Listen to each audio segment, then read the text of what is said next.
Coming up on the SBS On The Money podcast, we speak with Westpac CEO Anthony Miller about the company's results, take a look at the interest rate outlook and CSL in focus. We'll tell you more next.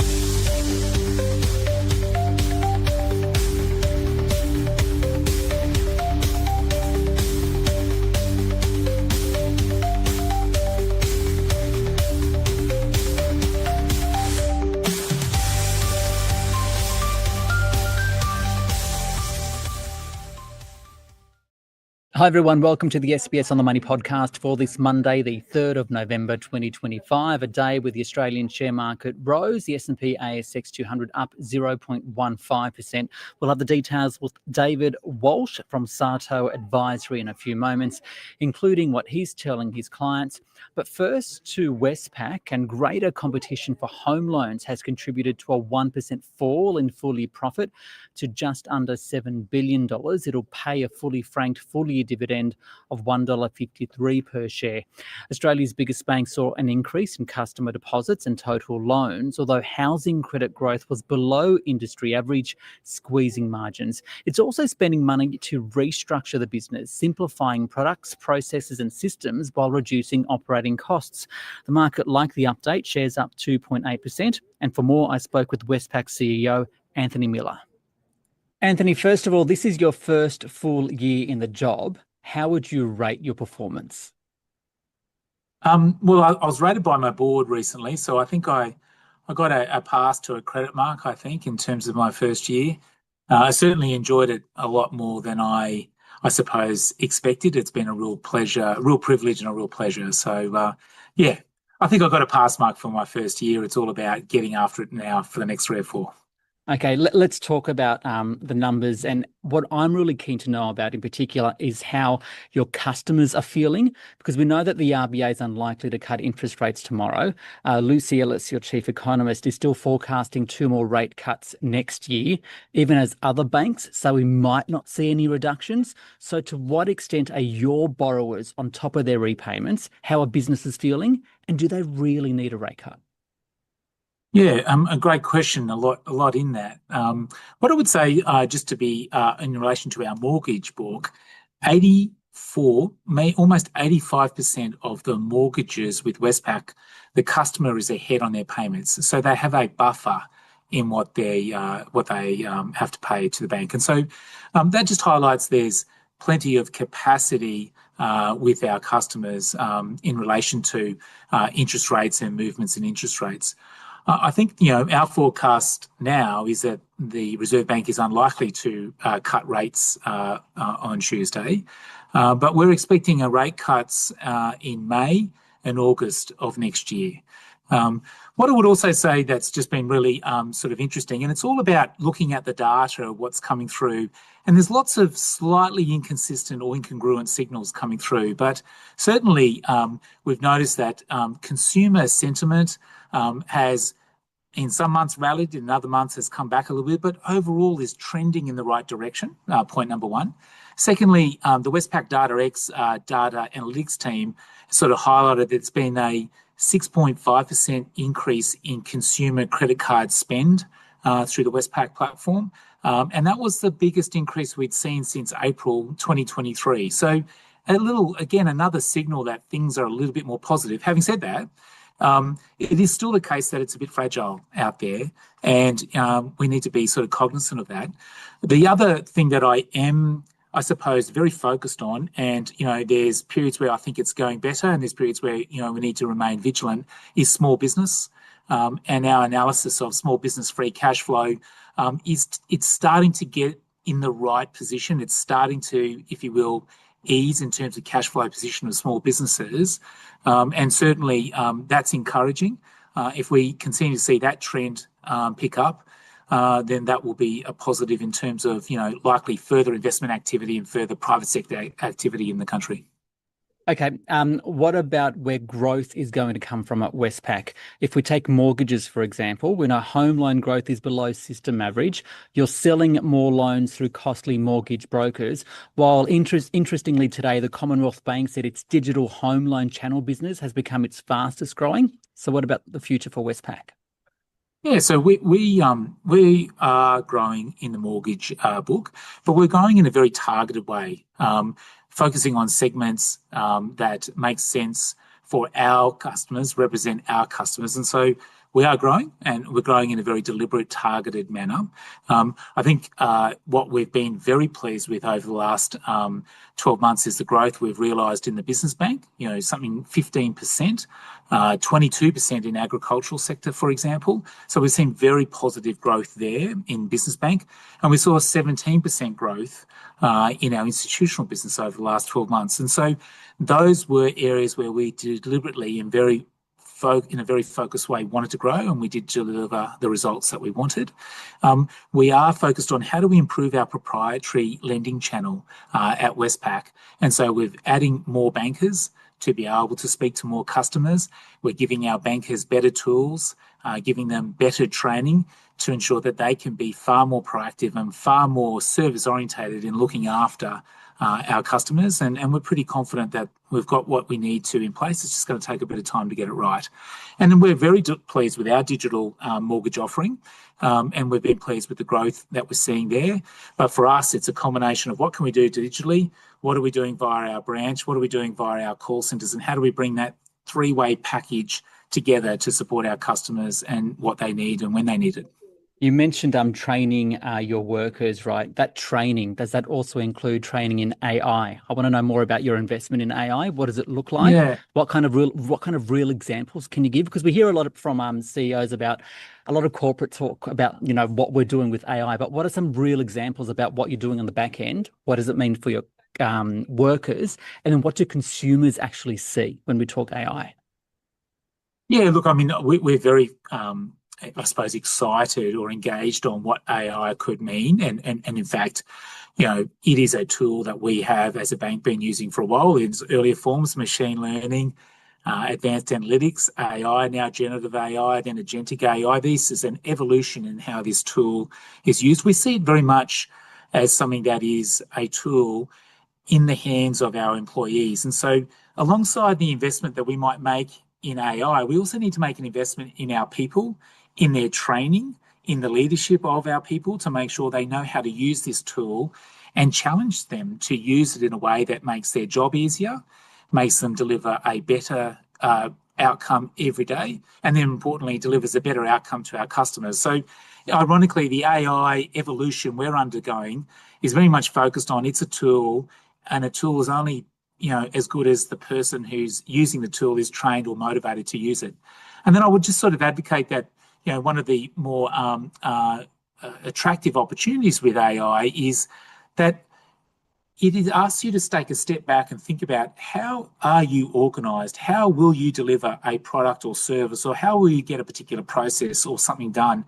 And the AI, if you will, evolution allows you to think about doing things differently. Do you need to have a person sitting in the middle of every step, or is it appropriate to have some of those steps undertaken by an agentic, and then the person is only dealing with one or two stages of a particular process to check or to, if you will, review, or more importantly, just be the person who interacts with the customer after the work has been done by, you know, an artificial intelligence tool that you've designed, whether that be something like an agentic program. And so it's a really interesting way to think about how we should run our business going forward.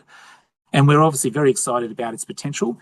The key for us is to make sure that the training is in place and that we inspire our people to use this tool to make their job and lives much easier.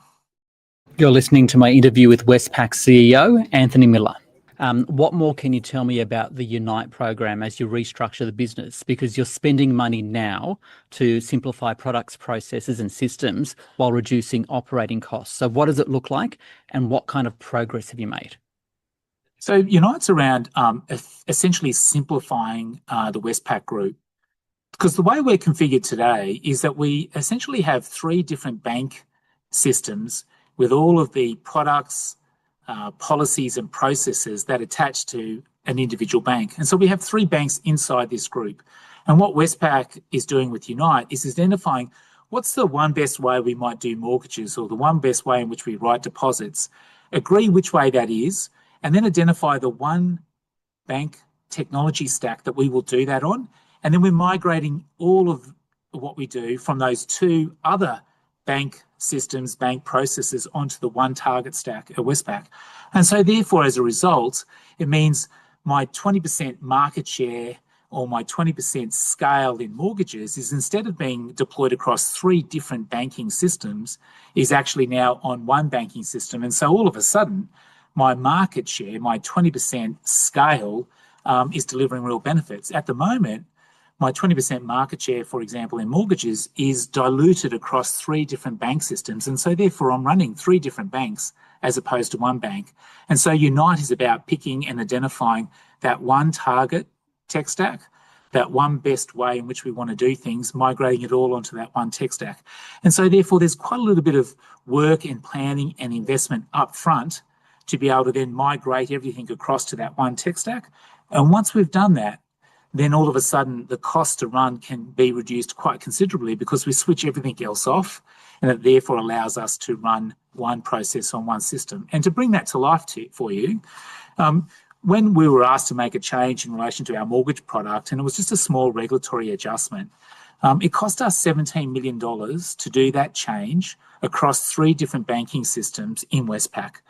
After Unite, the cost would be just on $10 million. So quite a considerable reduction in the cost to run and change the bank as a result of the fact that it won't be three banks, it'll be one. I guess also when you hear the word simplification, though, that the follow-up question has to be that of jobs. I mean, does that also mean a smaller workforce? If we take the comparison with ANZ, for example, we know that it's slashed a couple thousand of jobs. Look, our workforce is constantly changing. So we've got 35,000 people at Westpac. In the last 12 months, 5,200 people joined Westpac, 5,698 left Westpac. And it was just an evolution in roles and skills and responsibilities. There's no doubt that as we collapse the different banking systems and move everything onto one, there'll be some roles that are no longer needed, but equally, there'll be new roles that will be created as a result. And so it's not a crude job out exercise. It's really about identifying one best way to do things, put it on the one technology stack, and then execute the bank and enjoy the benefits of our scale at that point. And given that we're SBS World News, I wouldn't mind a global commentary just to wrap up. You say that global uncertainty remains, but this is an opportunity for Australia. In what way? Well, I think to be a country that has had, if you will, a return of government, has had the stability that we've enjoyed over the last 2 or 3 years in terms of federal and state government elections and election cycles. To think about the continuity and the consistency in terms of regulators, government, and, if you will, the nature of our economy just means that we are a stable environment. And so when capital and talent around the world is looking to go to a jurisdiction to invest capital or to work and create and innovate, they're looking for certainty and can they trust the jurisdiction in which they go? And Australia represents one of the most stable, consistent jurisdictions in the world at this moment. And so therefore, the more we ensure that that stability is matched by thoughtful, if you will, and effective regulation, thoughtful and effective policy settings to encourage more capital and more talent to come to Australia, it sets us up to be a really interesting competitive alternative for many people around the world. And so that's what I think we should be thinking about, is how exciting it is if we can just simply get our settings a little bit more, if you will, orientated around attracting capital and talent. We have a real opportunity here to differentiate ourselves globally. That's Westpac CEO Anthony Miller there. To the Australian share market now, which rose today. The S&P ASX 200 trading in the red for much of the day, but closed higher by the end. Up by 0.15%, 8,894. The worst performing sector, healthcare today, followed by materials, the best information technology and financial. For more on the day's market action, I spoke with David Walsh, a market analyst at Sarto Advistory. What more can you tell me about, David, all eyes on the RBA tomorrow? I mean, there's no chance tomorrow, right? How is the market feeling about future rate cuts then? Yeah, there's no chance for tomorrow. You've got more luck in the big race tomorrow than a rate cut. And what we will be looking for is the post-meeting press conference with the governor to see what she says, and there'll be a lot of reading the tea leaves. But the expectations, as we can see in the market reactions, are that, there's no rate cut tomorrow, and there's very unlikely to be rate cuts, this year. Those market reactions then, how is it flowing through to equities? Because we've seen interest rate sensitive stocks down, so too healthcare. And on a side note, like stocks like CSL continuing to fall down 38% so far this year. Yeah, that's been a disaster, and we'll come back to that in a second. But what we've seen really is a sharp sell-off in the retail sector over the last few days, pretty much after the CPI data came out. It was assumed that the retail sector would be under pressure, no rate cuts were coming through. That's continued again today. The market movers today, really, it's banks up, everything else sort of weak and soggy if it's not idiosyncratic. Property sector's come off its highs as well over the last few sessions. But CSL, on CSL, it's, two strikes. It's had two earnings downgrades in quick succession. We've got their Capital Markets Day or their Investor Day in the US this week. And what we really want to see from them is some confidence around their CSL bearing business, that this is still got that big moat around it, that it can grow at high single, low double digits. They'll get the profit margins back on track. We know that their vaccine business, Seqirus, is in a cyclical downturn. That's quite clear. That'll take time to work out, but they really need to give the market some confidence. And if we can get the confidence around this business, and they do have a strong structural business there over many decades, the stock can look undemanding at these levels and on these valuations, but we need that confidence that moat hasn't been penetrated. It'd be interesting to see what they say about American vaccination rates, because I think that's one of the issues there, that more Americans aren't necessarily getting vaccinated. Can we talk about Westpac for a moment? I just spoke to the CEO. That's key news of the day. I know, right? I spoke to its CEO. Full-year profit down 1%, but the company or the bank's spending a lot of money on a restructure to simplify the business. The market seems to like the update. What's your take? Yeah, well, all roads seem to be leading to the banking sector. Like you said, there was no real disasters in the result. The positives around the net interest margin being a little bit better than expected on the second half exit than the first half. Asset quality is great, and that's what's been driving the earnings upgrades in the last few months as analysts take down their bad debt assumptions. So, the conditions are really strong. The loan book continues to grow. Westpac was a little bit lower in the home loan than system growth, but business loans are strong. It'll be interesting to see what NAB, traditionally fairly strong in the business lending space, says around the competition there. But like you said, there's another cost program for Westpac. It seems that, over the history or recent history, there's always another cost out program at Westpac, and it really comes down to their execution. So stocks have had a great re-rating on essentially flat earnings for the year. They do well from higher rates. They will talk about rate cuts in the future, but they do well with rates staying high. They'll be really focused on getting their costs under control, but at the moment, as we discussed earlier, all flows seem to be going to the banks as the other sectors just can't find, buyers at the moment.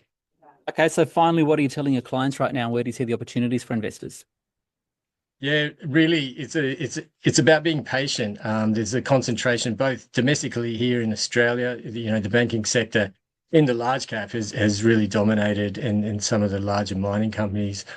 The other growth stories, even when there's no new news, they seem to be selling off on expectations that they'll be disrupted by new technologies. So we're really looking for opportunities there. We've seen some great turnaround in narratives in certain names in the global markets. The share prices have been sold off over months, and then when we get to the moment of truth and we see some earnings and we see some outlooks, all that underperformance is quickly made back up. I think there's a big risk in chasing performance at the moment. So the message is be patient. We're going to get a lot more results and updates, in the next couple of weeks in Australia. We'll get the rest of the banks in fairly short order.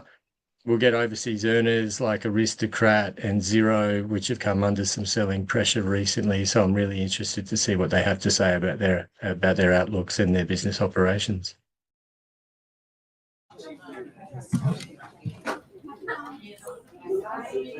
That is David Sarto. Apologies there, David Walsh there from Sarto Advistory, and he wraps up the podcast for this Monday. If you enjoy it, give it a rating or review on Apple Podcasts and Spotify, and click subscribe. See you tomorrow. This SBS on the Money podcast is provided for informational purposes only and should not be understood as constituting advice or a recommendation. It is not personal advice and it does not consider your personal circumstances or objectives. You should contact a licensed professional before making any financial decision.